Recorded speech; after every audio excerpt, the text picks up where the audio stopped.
take a look at what the Angels have done recently. Again, the big news is Shohei Ohtani will stay. But they've added Eduardo Escobar, Mike Moustakas, and now, last night, Lucas Giolito, Reynaldo, López. Giving up, though, some of their top prospects. Edgar Quero is among the top of them. A kid that's ready to go, a catcher. He's the number 2 prospect in the organization. And Logan O'Hoppe is number 1, so he's already in the majors. But you see the rest. Given some good prospects, most of their top prospects going in order to make a push this year. Sam Blum of The Athletic is in Detroit, and he's getting ready for this ball game. Sam, it's Brian Kenny. Thanks for joining us. Thanks for having me, Brian. Sam, what do you think? Give me your thoughts right now. I mean, this is a risky push the Angels are making. There are 4 games out of a playoff spot right now. I think their playoff odds are about 17% according to Fangraphs. So, there's a directive from ownership to go for it. They're going for it. I mean, I think that they're looking at this next week, and they wanted to bring in players as soon as possible. That's why these moves are made now. They gave away a lot of prospects. I think this was kind of what they needed to do in order to make a push this season.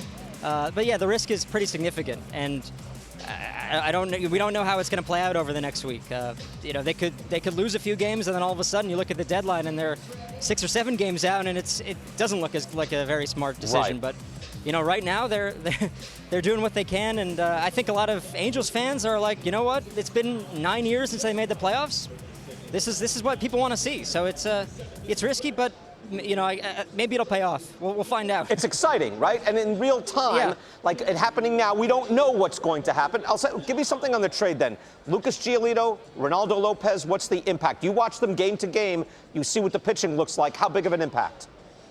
Yeah, they needed another starter, I think. They've been kind of trying to find a 6th starter all season, really, after Jose Suarez was pretty ineffective and then got hurt for a long period of time. So they've been looking for another starter. Obviously, Giolito's not a 6th starter. He's probably going to be, more prototypical 2nd or 3rd starter for the Angels. But, yeah, I mean, this is a big deal for them. They kind of needed this. He's going to be pitching tomorrow in Toronto. He went right to Toronto from Chicago.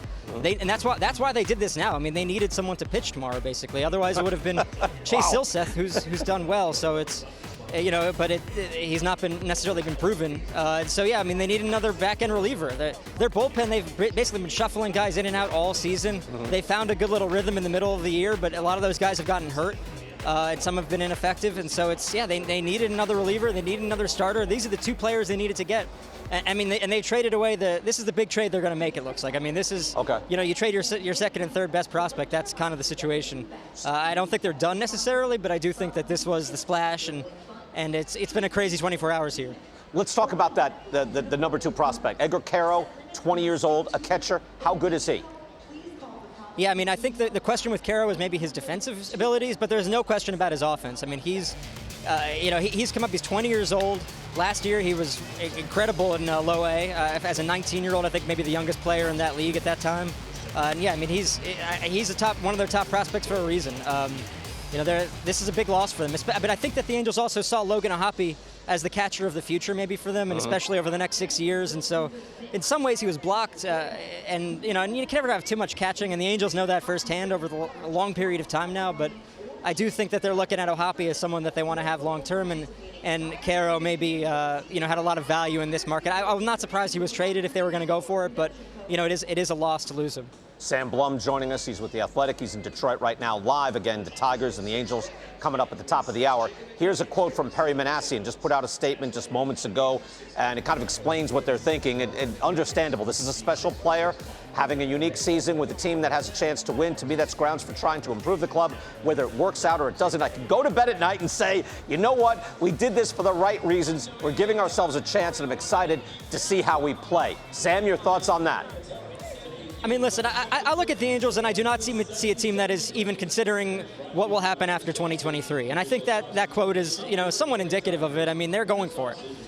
Now, is that the smartest decision in the world? I don't know. I mean, it's going to be so dependent on how they play the rest of the season.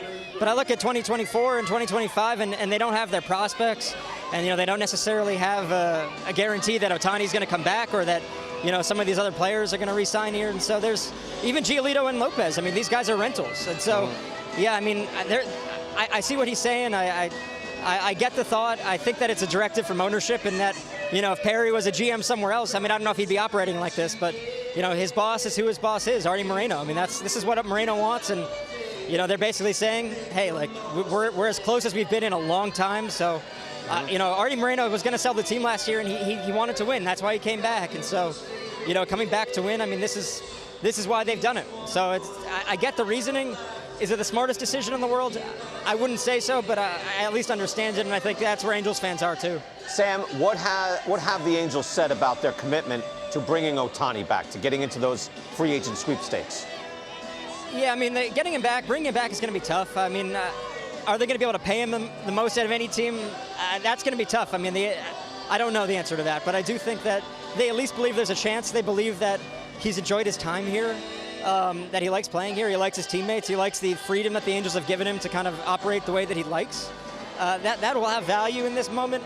And honestly, one thing that's gone overlooked over the last day is that Artie Moreno went over the luxury tax threshold for the first time. So, that might be a sign that he's willing to do so. Again, it'll take a lot more than about $233 million they're at right now moving forward. But I do think it's possible that, they're going to be willing to offer him something competitive. Right. The question is, can they make a run?